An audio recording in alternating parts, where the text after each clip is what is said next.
Халыкны җир туйдыра дип юкка гына әйтмәгәннәр. Тырыш, уңган авыл хуҗалыгы белгечләренең намуслы хезмәте нәтиҗәсендә илебез халкы ризыклы, икмәкле яши. Сүзебез үз эшенең остасы, тәҗрибәле җитәкче, Татарстан Республикасының ат казанган авыл хуҗалыгы хезмәткәре Рафик Җамалетдин улы Гыйлметдиновка барып тоташа. Фидакар хезмәт нәтиҗәсе республикабыз тарафыннан бирелгән күп санлы мактау грамоталары, рәхмәт хатлары, орден, медальләр аша чагыла. Хәзерге көндә лаеклы ялда булган Рафик абый тормыш юлына багышланган китап язу белән шөгыльләнә. Хәләл җифте Гүзәл ханым белән балалары кадер хөрмәтендә 8 онык, 2 оныкчык сөеп, әти-әниләрен дыгадан калдырмыйча гомер итәләр. Дөньяга килгәнмен 1941 елда 2 сентябрьдә 9 бала булып.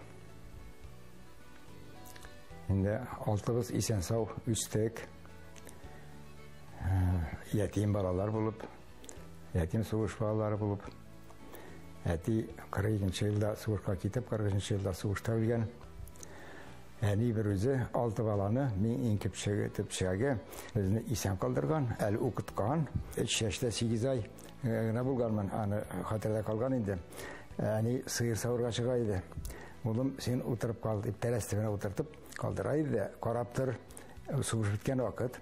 Әтиң кайтмасмы, кайтса чыгырып әйтеп әйтә иде. Мин карап утырам, урамнан бер кеше дә үтми. Бер кеше дә үтмәгәч инде, әни сыер савып керә дә, әни мин җавап җибәрәм. Әти кайтмады. Шул 4 яшьлек вакытта ачлык иде. Ачлык инде менә сөйләсәң, ачлык, ялангачлык, салкын. Ут ягырга утын юк, ашарга пешерергә ризык юк. Менә шулай эшкә кирәк ем юк. Менә шул тормышны инде үткәрдек үзебезнең бер аркылы. Әнинең тырышлыгы булмаса, без инде барыбыз да үлеп беткән булыр идек. Яни ничек кенә авыр булса да сыер асраган. Сыер бар иде, мин дә хәтерлим, сыер әле булшайдым, чыгып асларын карарга. Аның инде сөте дә булмагандыр, чөнки кырга чыгармыйлар. Кыр төбендә капка төбендә аткатланган кайыш чыгырык белән сатник. Менә беркем якында китермиләр кырга. Кырга чыгырга юк. Азык та әзерләп булмый. Бернинди нәрсә дә эшләп булмый иде. Менә шул условида яшәдек. Бакчалар, 25 сотый бакча шунда үстерә идек бәрәңгенне. Шул бәрәң арасында үскән алабута безнеке, бәрәңге кыймасы буйлап үскән бөтен чүп-чарлар, бөтен үләннәр безнеке, мәчет җөниләре. Шуларны ашап үскәнбез. Әни учак янында кайнаша. Мин шул монда гына була инде ашысы килә идеме. Бик каты хатırlayам, шуны хатırlayам. Ач инде берәм ашысы килә. Әни ашарга бир, әни ашарга елыйм. Елыйм да шулай.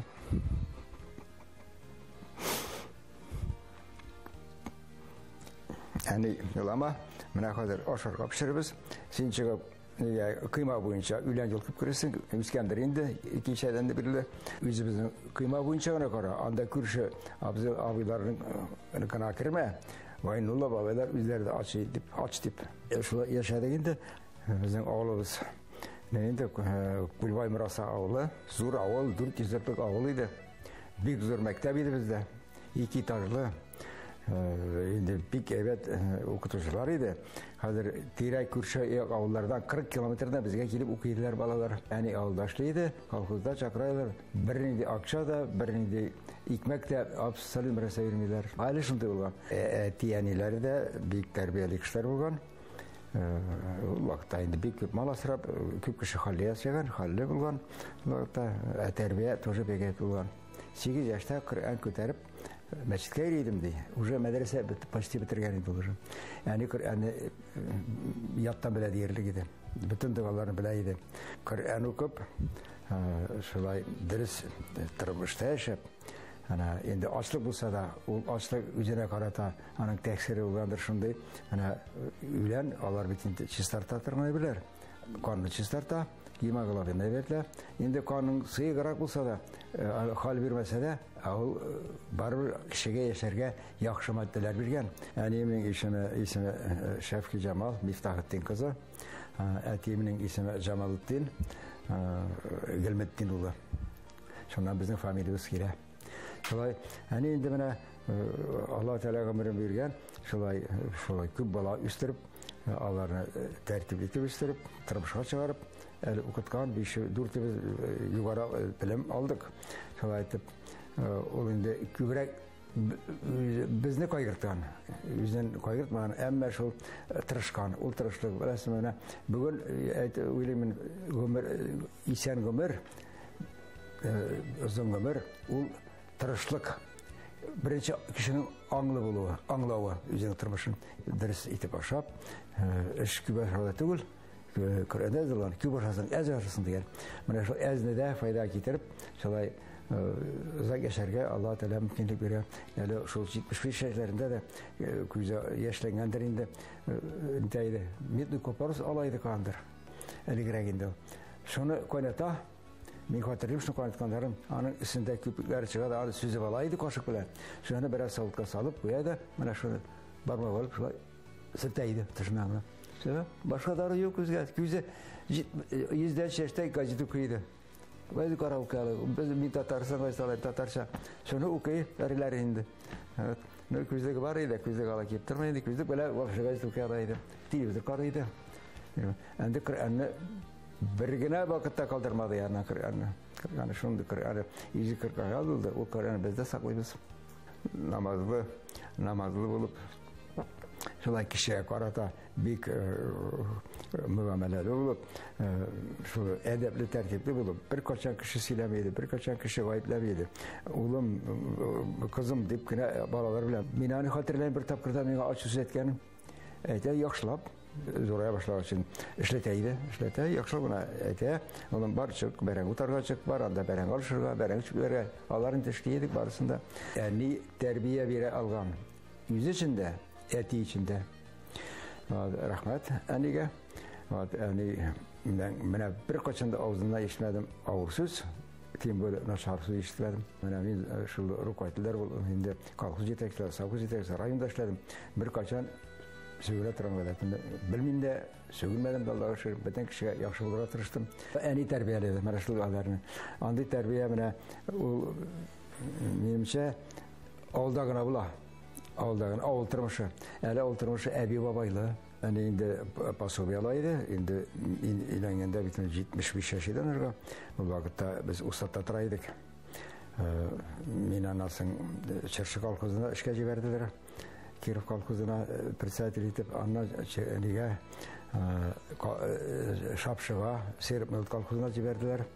Köçerip annasın rayın kaldılar. Rayında şaktığını işledim. Men başta oku bitirgeç, iyisi bitirge ciberdiler bugülmegeçke. Men zooteknik образование boyunca. Anda barıp işledim, 4 yıl işledim. Hazır hani böyle sileşip duraydık, hat yazıp duraydık.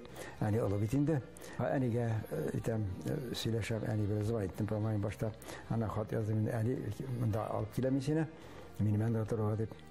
Hani şunasın hat yazdı. Oğlum var mıyım? Bir ka var mıyım?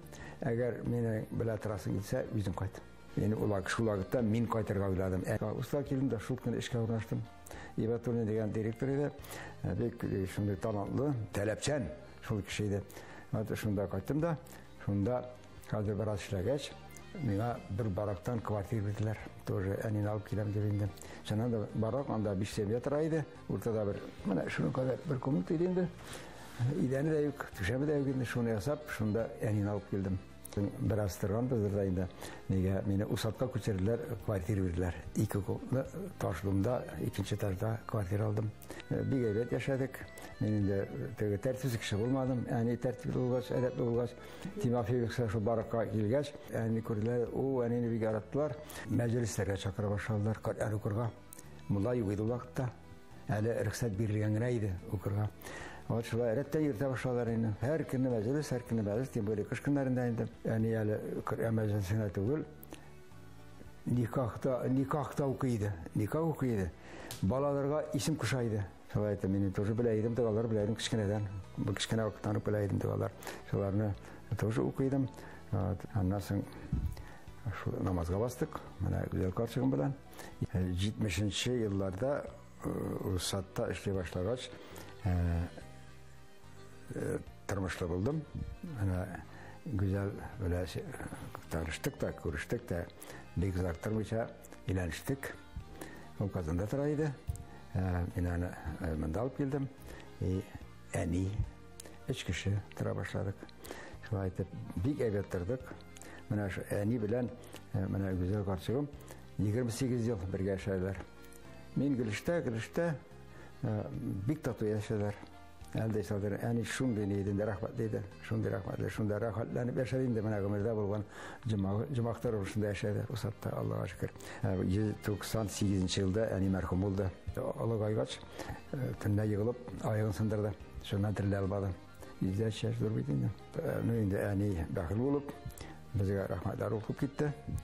Bizni Allah'a şükür indi kişi hesap kaldırdı. Kişi edepli, tertipli deyip sanayım, akıllı.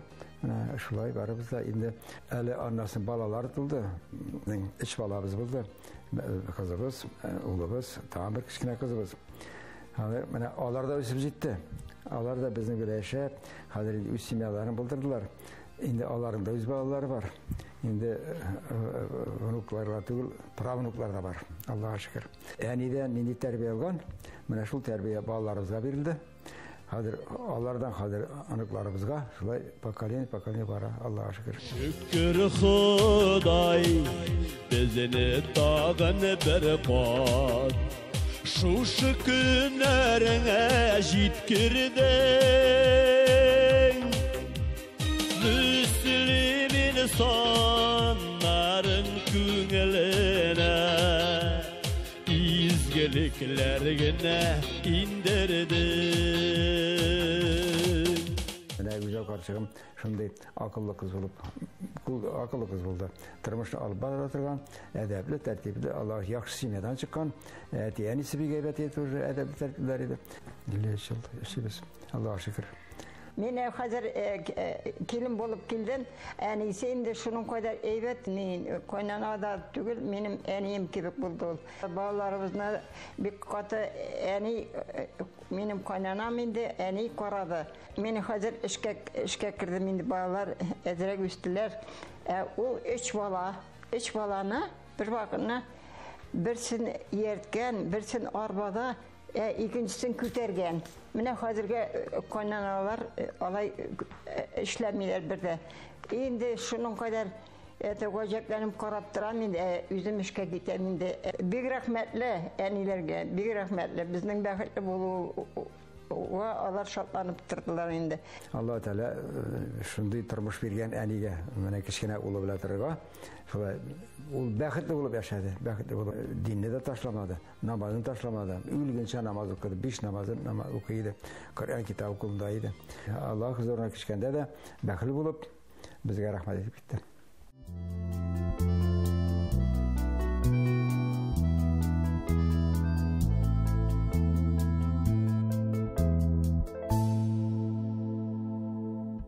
Әни кешенең күңеленә күпме җылылык, тирән мәхәббәт, кайгырту сыйган.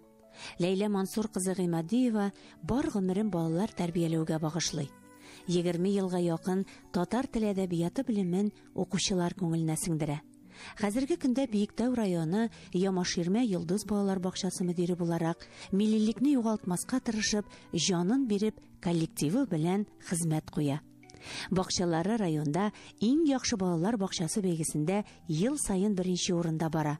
Туган телдә белем һәм тәрбия бирүче иң яхшы балалар бакчасы республика бәйгесендә җиңү яулый. Үрнәк балалар бакчасы 2024 Рәсәй күләм бәйгесендә дә алар җиңүчеләр рәтендә. Ләйлә ханым үзешчән сәнгатьтә дә бик актив. Махсус хәрби операциясендә катнашучыларга да хезмәттәшләре белән һәр даим ярдәм итеп тора. Мин тумышым белән Саба районы Кече Кибәче авылы кызы. Минем әнием дә, әтием дә Саба районы Кече Кибәче авылыннан. Алар шулай яшьләй очрашып, үзара гаилә корганнар. Гаиләдә без барлыгы 6 бала булдык. Бүгенге көндә өчебез генә исән сау. Калганнар инде күрияләре. Бүгенге көндә инде минем әнием дә, әтием дә күриясе бик яшьли вафат булдылар. Әнием Вәсилә Үзе дә күп балалы гаиләдә 7нче бала булып дөньяга килә. Әни безнең искиткеч кеше иде ул. Ул ахыргы әйберен дә кешегә бирәдер менә шундый киң күңелле, әйбәт, рәхәт, җылы кеше иде әни. Гаиләдә мин икенче кыз, күбрәк әни белән булдым. Яшьлегем минем әни белән үтте. Әни миңа яратып кына койрыгым минем дип әйтәдер. Чөнки мин аңа һаман ияреп йөргәнмен бит инде. Әни бик уңган кеше иде. Үзе икмәк пешерә. Үзе хайваннар тоттык без. Ишле гаилә булгач инде авыл җирендә хайвансыз булмый.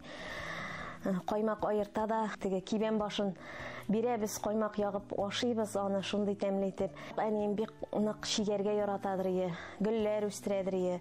Шулай инде ул авылга менә кем сорап килсә дә носки, бияләйләр бәйләп бирәдер. Әле менә мин кияүгә киткәч тә хәтерлим, әни нишлисең дип хат язадыр да мин аңа, ул инде миңа кызым, менә носки бәйләргә куштылар әле, бияләй бәйләргә куштылар әле. Пенсиядә булгач инде вакытын шул бәйләп үткәрәдер инде.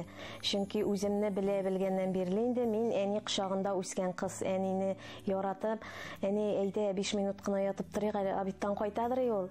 Фермада эшләде. Обедка кайта, әни әйдә 5 кенә минут кочаклашып ятып торыйк әле. Шулай итеп ятадыр, мин аны кочаклап ятканымны менә хәзер дә хәтерлим. Бүгенге көндә әгәр дә менә мин әни исән булса, мин аны инде кулымдагына күтәреп йөртер идем дигән фикерем бар. Чөнки мин әнине кадерләп кала алмадым. Мин кияүгә чыккач та әни үлеп китте. Улыбыз Исаф тугач, ул монда килде, баланы карады. Балага 40 көн булгач бәбишәй үткәрдек бит инде. Килде, баланы карады. Кызым диде, Алла бирсә җәй көне кайтырсыз әле диде. Шуннан берничә көннән төш күрәм, өстемдә кап-кара туй күлмәге. Мин әйтәм, нәрсәгә булыр икән бу? Шуннан инде 17 май көнне ике туган апам шалтырата, әнинең авыр хәлдә больницада, давлениесе төшеп бетте, каламы юкмы билгесез диенде. Әле ул көнне Екатеринбургта минем апам тора, алар миңа бәбишәй белән кайтырга тиеш. Без инде апаларны сабада каршыладык, әнине озатып. Бик авыр вакытлар булды. Әнинең 51-ннән соң әти үлеп китте. 15 яшьлек энекәшем калды, энекәшемне тәрбияләдек. Монда алып килдек. Аны мәктәпкә укырга бирдек. 11-не битергәч инде аны эритеп яштыручы һөнәрен алды. Гөлназ белән танышып, бүгенге көндә менә матур итеп кенә 2 бала үстереп яталар. Аллага шөкер, бик сөйнәм аларның тормышлары өчендә. Менә 96 елда 24 яшьлек абыйбыз үлде безнең. Ул полициядә эшлидер. Әни инде ул фаҗига белән яшәргә өйрәнде дип әйтеп бетергәндә генә икенче абыйбыз үлеп китте 71 елга, аңа 34 яши. Ул менә 2003 елның июлендә үлде. Әни 2004-нең майында үлеп китте. Әти июлендә үлде 2004-нең. Бик авыр вакытлар булды, бик авыр кичерешләр. Ул вакытта яшьлек белән үткәндер инде ул. Хәзер менә андый әйбер булса мин күтәрә алмыйм дип әйтәм мин. Чөнки менә әле 3 ел элек кенә тагын бер абыйыбызны югалттык. Анысы инде бик тә авыр булды. Чөнки тормышның нәрсә икәнен аңларга өйрәнгән, туганны кадерен белгән. Бөтен әйберне үзебез аша кичергән кешеләр бит инде. Улгаябыз. Шуңа күрә бик менә авыр кичердем инде аларын. Әни үлгәч тә бик авыр булды. Хәзерге көнгә кадәр менә бала исвага киткәнче мин иртә белән торып җуынырга чыгадыр инде. Әни, каясың син дип әйтәдер инде һаман. Сине уйлап әнкәй таңнарда, синең белән яшим мин һаман. Балачакка дәшеп кызымды, син кайтырсың кебек юлларда. Бөтен теләгәнем шул. Минем әнине Зөбәрҗәт кайнанам алыштырды. Ул миңа әни дә булды, әти дә булды, чөнки бөтен киңәшне дә менә алар монда бакча артында гына яшибезме? Әни, булай итәбезме? Әни, булай итик әле. Һаман мин аңа йөгерәдерем, чөнки минем бер кемем дә юк бит, алдан башка. Мин һаман менә әнине менә кадерләргә тырыштым. Аннары үзе дә бик яхшы хатыны, мин мәктәптә эшлим. Башта бит мәктәптә эшләдем, мәктәптә эшләгәндә шалтыратадыр. Ләйлә, кайтасыңмы? Әни, кайтам. Әйдә, коймак пешердем, минем аша кит. Ләйлә, кайтасыңмы? Әйдә, эшпишмак пешердем, минем аша кит. Менә көн сайын минем кайтканны көтеп утырадыр. Шунда бергә чәй ичәдек. Мин дә күчтән эшләрем алып кайтып, бергә чәй ичеп, рәхәтләнеп, шикердәшеп яшәдек. Без аның белән кайнана белән килен шикелле дә булмаганбыздыр дип уйлыйм инде хәзер. Чөнки әни менә яшьли әнисез калгач, ул миңа әни, шын әни булды. Ул миңа кайнана дип мин аны әйтергә телем дә әйләнми, чөнки ул минем шын әнием була белде. Бөтен тормышым минем әнием Зөбәрҗәт, әтием Вагыз белән барды. Аннары менә кияүгә килгәннән соң бөтен менә шушы яктагы туганнарым белән барды. Хәзер дә менә Аллага шөкер, мин алар белән рәхәтләнеп яшим, мин алар белән горурланам. Сабада да менә үземнең кайтып йөри торган 2 туганнарым бар. Менә алар мине әниләр үлгәч алар сыендырды инде менә. Һәр вакыт кайчан кайтсам да ишекләре ачык булды. Сагындыра. Шул ук йөргән сукмаклар сагындыра, туган нигез сагындыра. Туган нигездә теге үтеп кенә китсәк тә инде барыбер рәхәт. Теге карап китәбез, сәлам биреп китәбез, дуаларыбызны укып китәбез. Әни безнең шулай гөлләр үстергә яратадыр. Гөл ул яран гөле, әни яран гөлләр үстерәдер инде безнең. Петуния. Хәзер без аны бит инде нидә үстерәбез? Урамда. Әни безнең шуны менә мин хәтерлим, әле тәрәзә төбендә үстерәдер. Мин аны урам гөле дигәч шаккаттым инде тегәдер әни. Вакыт-якләр, крамалыклар, киезләр, шундый әйберләрне тегәдер. Менә бүгенге көндә мин дә тегәм. Мин менә әнидән өйрәнеп калдым тегәргә. Гади генә машина, ул машинаны әнигә безнең әни безнең фермада эшләде, иң яхшы эшче дигән исем астында биргәннәр. Ул машинаны мондап килдем, баштарак шунда тектем. Аннары инде заман үтте. Машинаны, яңа машиналар алдык. Хәзер мин бүгенге көндә укып кайттым. Икенче шөгылем минем тегү, күлмәкләр, балаларга футболкалар, аларны инде үзем тегәм. Аннары әни безнең бик каты шигәргә яратадыр. Шигәдер ул тәрәзә кашагалары, бөтен элек бит инде мич өслекләре бар иде. Менә ул мич өслекләрен бөтенесен шигәдер әни үз кулы белән. Менә яшь вакытта да бик каты шиккәннәр алар. Әнинең апалары да бик нык шигәдер минем. Шигүне әзрәк өйрәтте ул миңа. Әмма инде бүгенге көндә андый шигү белән шөгыльләнмим. Мин келәмле шигү алымы белән шөгыльләнәм, шуның белән шигәм. Әни белән әтинең күз карашыннан да куркып тора идек. Алар безне какмады да, сукмады да менә бер вакытта да. Безнең әти безгә гомумән кул күтәрмәде. Менә нишәптер без аның әти кайта дип куркып торадыр инде. Ул вакытта бит инде кул хезмәте, суында ташыйсы, хайваннар күп. Ул вакытта менә бөтен эшне эшлидер үзара бүлешеп. Менә әнинең вафатыннан соң, әтинең вафатыннан соң мин әзгенә аларга дуга ирешсен дип, дуга барсын дип, әкренеп намаз укый башладым. Башта инде китаптан карап укыйдыр. Атнага бер көн, анда яисә бер генә намазны, менә теге 5 вакыт намазны да укыдым дип әйтә алмыйм, әмма яулык япмадым мин. Яулыкны ябу әле миңа соң килде. 2020 елда минем иремнең 40 яшьлек инесе үлеп китте. Менә шуннан соң инде мин уйланып калдым. Безгә дә вакыт җитә. Аллаһ Тәгалә алдында без нәрсә дип җавап бирибез? Намазыңны укыйсың, әмма синең башында яулык юк. Әйдә, Ләйлә, дидем мин. Әйдә. Намазга бас, яулык яп. Кеше бүген бар, иртәгә юк. Шуның өчен мин Аллаһка сыйынырга булдым. Чөнки без менә нишәсәк тә Аллаһ Тәгаләдән үз алмыйбыз.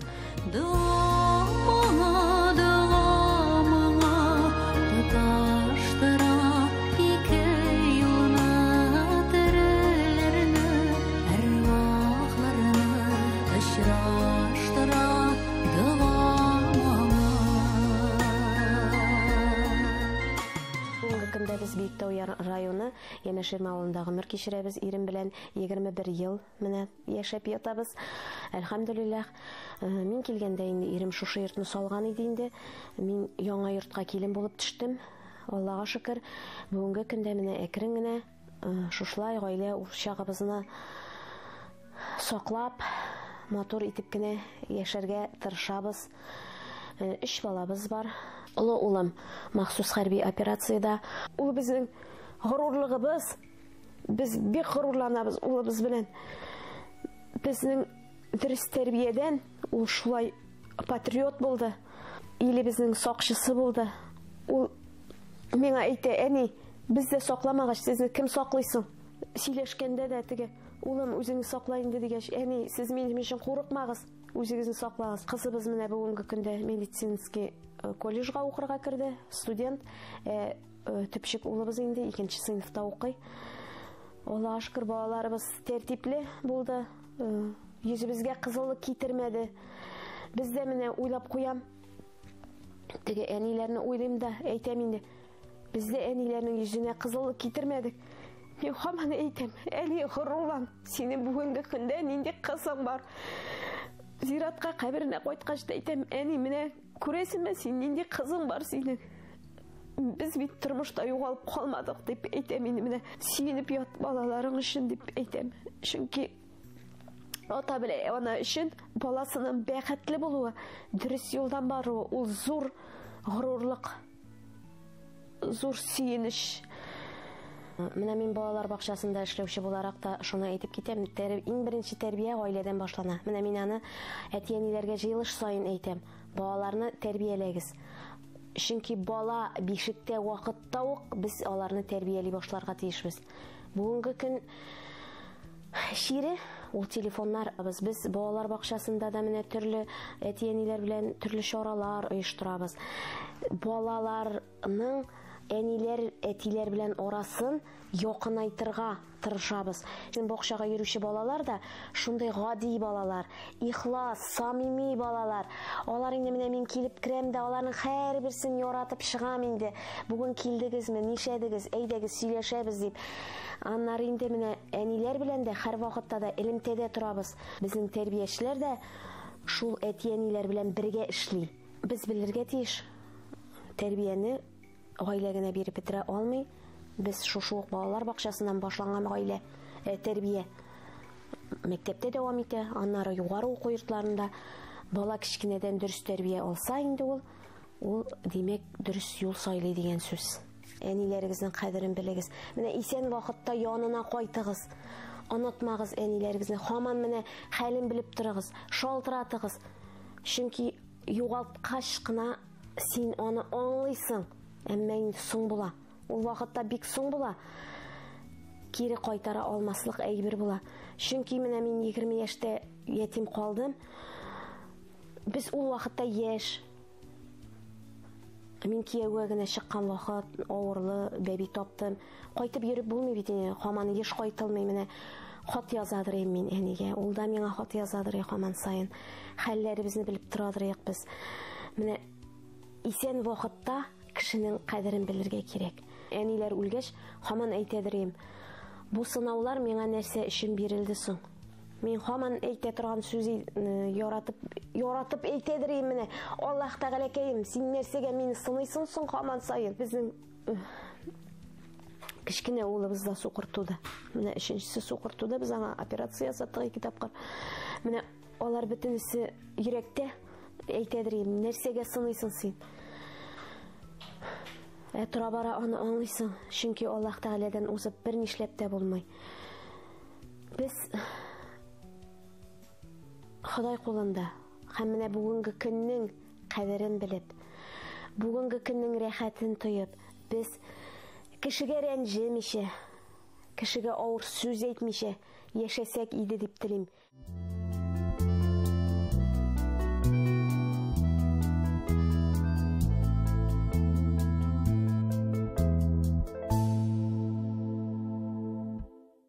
Һәркем үз язмышын үзе яза диләр. Кыям Курмакаев тормышын рухи байытып, мәгънәле итеп гомер кичерә.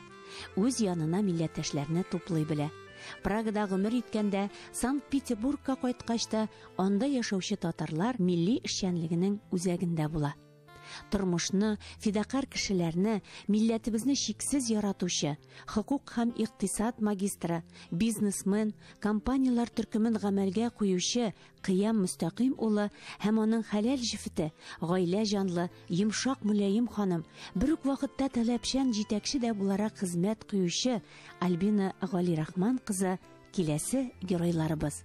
Халыкара хәйрия фонды бүләген алган чын меценат Кыям әфәнденең кылычлаган хезмәтләре бәяләп бетергесез. Үзе дә җыр-моң, татар сәнгатен сөюче буларак, татар милләтен үстерүгә, милли байлыгыбызны тудыручыларга ярдәм күрсәтүдә һәр даим зур өлеш кертүче күренекле шәхес ул безнең. Әти-әни тәрбиясе һәр кешенең киләчәгенә нигез, таяныч улды геройларыбыз.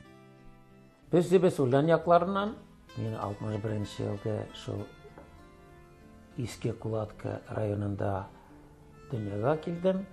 Безнең әниебез Сания Якуб кызы колхоз берлектә эшләп йөрде. Ул нәрсә булып кына эшләмәде, птичницада, сыр савучыда, завклубта, пауэрда. Бик авыр еллар иде. Мин туганда әлдә безнең колхозда ут таю иде. Лампалар белән генә тордык. Берничә ел, аннан соң гына ут керттеләр. Мин 5-6 класста укганда гына беренче телевизор булды бездә. Бик эшләп үстек. Әти дә бик эш ярата торган кеше иде, плотник иде, укыган плотник, андый плотниклар тоже әз булган ул вакытта. Әти уста плотник иде шундый, районда гына түгел, областта да. Ленин бабайның 100 еллыгына аны Ульянда Ленин бабай комплексын төзәр өчен плотник итеп эшкә чакырдылар. Паркетлар, агач эшләрен эшләп, безнең әтигә кагыз биргәннәр машина алырга очередсез. Алда безнең беренче Москвич машинада булып чыкты. Әти дә, әни дә бик уңганнар иде, бик күп эшләйделәр иде. Безгә дә шул кирәкте. Без эшләп үстек. Әни инде язып калдыра иде. Нәрсә мәктәптән соң эшләргә. Тиз генә шул эшләрне эшләдә идем, хоккейга чаба идем. Безнең әнинең 6 балалары булган, 3 кыз, 3 ират. Әтинекеләр 4. Шунара күрә алар бер-берсен тоже хөрмәт итеп, берче ике кодалар белән зур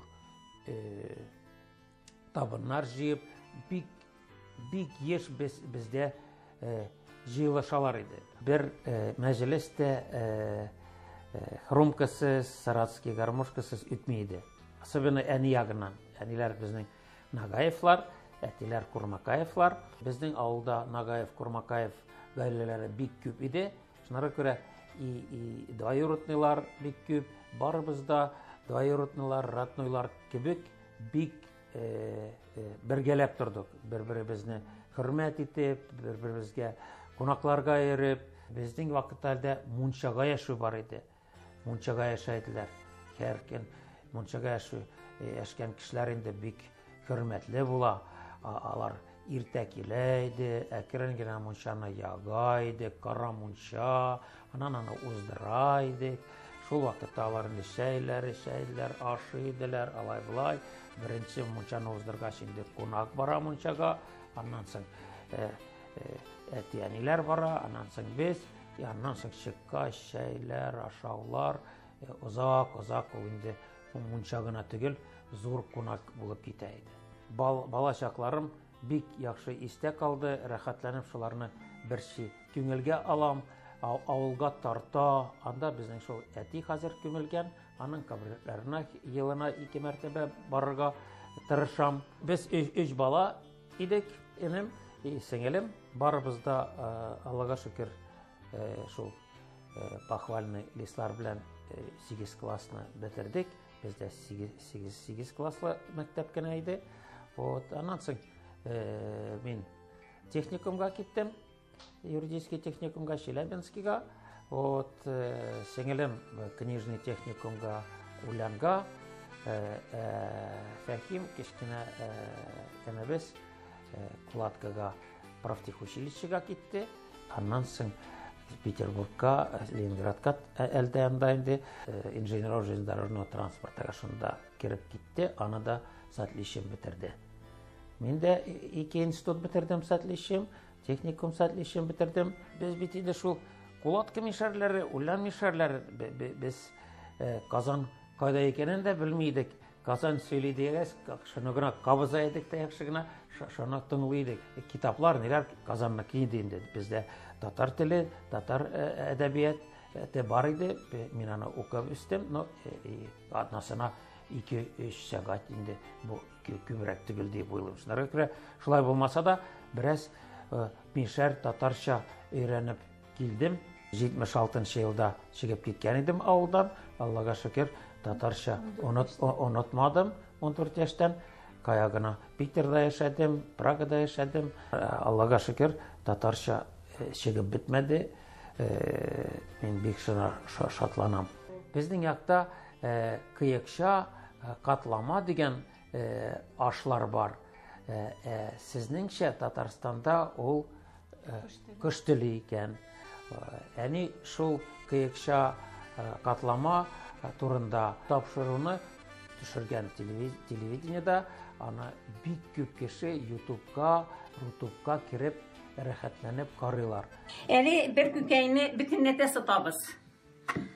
Аннары 2 күкәйнең сарысын гына сатабыз, агысын салмыйбыз. Аны аннан яхшылап кына вот диде сатыйм ди кызым. Бисмиллаһир-рахманир-рахим. Бисмиллаһир-рахманир-рахим. Опа. 3 ел эчендә ярты миллионга кадәр кеше кергән. Әни шул тапшыруда әйбәт итеп сөйләп бирде, кайдан ул кыекча пешерү безгә килеп чыкканын. Ул кыекчаларны, ул катламаларны зур тойларга өстәл күрке булсын өчен дип пешерә булганнар икән. Чөнки ул вакытларда кешеләр мул тормаганнар. Өстәлләр күрке булсын өчен өстәлләргә нәрсә бизәргә кирәк булган. Ул бизи дә, ул бик тәмле дә. Әни үлеп киткәч, аның кыргына барысы шул кыекчаларны алып килде. Табында 5-6 төрле шул кыекча иде. Но әнинекеннән тәмле юк иде инде. Без городта үстек. Әниләребез авылда үстеләр. Бүген дә әнимләр исәннәр, Люция Валеевна и әтием Гөлрахман Хибрахманович. Алар Уфада торалар, бик әйбәт торалар. Бигрәк эшсеннәр, мал тоталар, сыер тоталар, тавыклар тоталар, зур баксалар бар. Хаман үзләре тырышып эшлиләр. Без әтимнән әни 60 елга якын уже икәүләшеп Бергә торалар. Тату итеп торалар. Безгә үрнәк булып. Шулай 80-шәр яшь. 80-шәр яшь. Үзләренә Спорт белән шөгыльләнәләр. Хәзер дә алар лыжада йөриләр. Шаңгыда шуалар. Алар авылда өлкән кешеләр. Альбинаның әнисе, әтисе, бабай белән әби бик эшчән кешеләр. Үзләре печән чабалар, җыялар, зур бакча тоталар, спорт белән шөгыльләнәләр. Бабай 83 яшь булмаганга кара Уфага үзе рульда машинада йөри. Машинасын карый, 2 машинасы, неләр прицеплар тагып, Нива белән бара печән чабарга, печәнне китерә, җыя, тарта. Искитәрлек шундый 2 әби белән бабай эшчән булып чыктылар. Аларга карап, оныклары да шундый шуны күреп үсәләр, күрәләр кешенең бәхете эштән тора. Безнең әни дә шул эшне бетергәч, пенсияга чыккач, икенче авылга җәяү 5 километр анда, 5 километр артка йөреп, гарәп харифларын өйрәнде. Шул ислам диненә киреп китте. Аннан соң инде Казанга күчкәч, ул мәдрәсә бетерде. Үз яшендәге абыстайлар арасында ул ничә мәртәбә дипломнар алды. Иң яхшы Коръән укучы абыстай кебек, янында яшәгән халык яратып яшәделәр, бер сүзен дугалар укырга яшәйделәр, төрле мәҗлесләргә. Ул өендә дә оннан артык кешене намазга бастырды. Шулар арасында мөселман түгел халык та бар иде. Мөнәҗәтләр яза иде үзе дә, белгәннәре мөнәҗәт китаплары да бар. Шуларны тоже ярата иде. Башкарага үзе дә күп яза иде. Шигырьләре дә аның килеп чыга иде. Шигырьләре дә калды. Планнар корып, язай, бүген шуны эшләм, иртәгә шуны эшләм, кунакка барам, тегендә монда прям план итеп торай. И biraz жалк прям үлгәс, планнары еще бетмәгән. Шунда барам дип язып куйган. Прям Яни үлгәч кенә шул квартираларын җыештырганда без аның дәфтәрен таптык. Исебез китте, әни икән бөтен нәрсәләрне җыеп барган, фотолар, газетләрдән, журналлардан статьяларны барысын шунарга ябыштырып куйган. Бөтен шул үзенең яшь чагыннан үлгән көннәренә кадәр шуланы барысын язып барган әни. Әти үлеп киткәч, 99 елны без әнине, без инде Ленинградта яшидек, сеңелем дә, энем дә әнине анда алдык. Әни анда тоже киреп китте. Татарлар шул җәмгыятьләре белән булыша иде, татар теле дәресләре үткәрә иде, мөселман буенча дәресләре үткәрә иде. Шундай актив булып китте. Ленинградта, Петербургта инде аннан соң шундай татарлык юк иде, анарга җитми иде. Без Гатчинада тора идек, Ленинградка даже мәчеткә барыр өчен 1 сәгать юл кирәк. Анда барып йөри алмый инде. Шуннан күрә ул әйтә, "Олым, ничек булса да мин инде үземнекеләргә Казанга күчерә алсаң, бик әйбәт булыр иде." Шулар янында карыйм да, сиңа бер квартира аламан. 12 елдан бирле Казанда торды. Bütün туган көннәрдә, мәҗлесләрдә бергәләп утырып, җырлап йөриде. Бер җыелышта Кирам абый килде, Акбаян и Мингол абый терше. Әни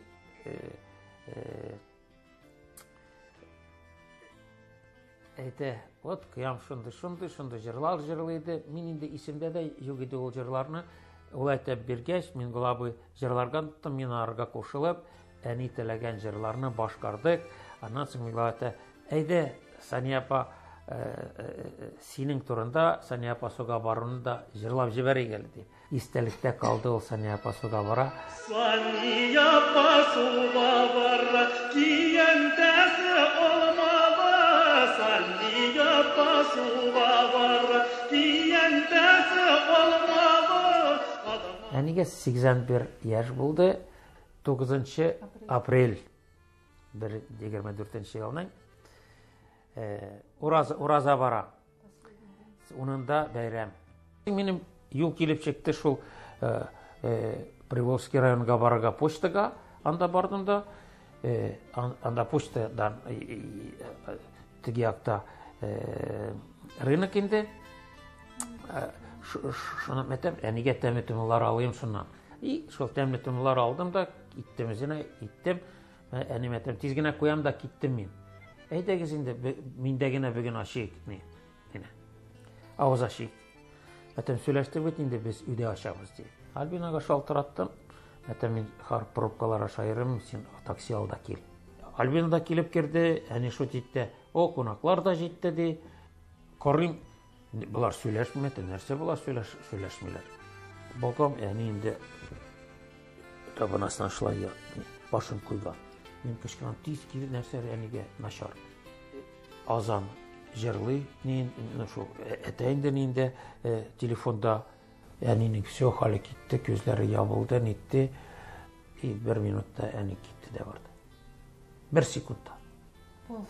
Авызында ярты финик, яртысын тешләгән, яртысы киткән, суны эчкән шул авыз ашырыннан, дугасын укыган, и китте дә барды. Иртәгә аят. Без аны бик сагынабыз. Безнең әни күп кешегә файда булып яшәде. Урыны ожмакта булсын. Ну, хәзер дугалар укыйбыз, әнине вспоминать итәбез. Минем яктан әти дә, әни дә юк, Альбинаның әтисе дә, әнисе дә бар. Шул аралар ерак булса да, Уфага йөрибез, очабыз да, көненә берничә мәртәбә шалтыратабыз. Алла саулыкларын бирсен. Нара күрә тере вакытта әниятиләр белән күбрәк аралашырга кирәк, ярдәм итәргә кирәк. Алар киткәч бернидә эшли алмыйсың. Каберлекларына барып уку гына кирәк. Алар бездән дуга гына көтеп калган.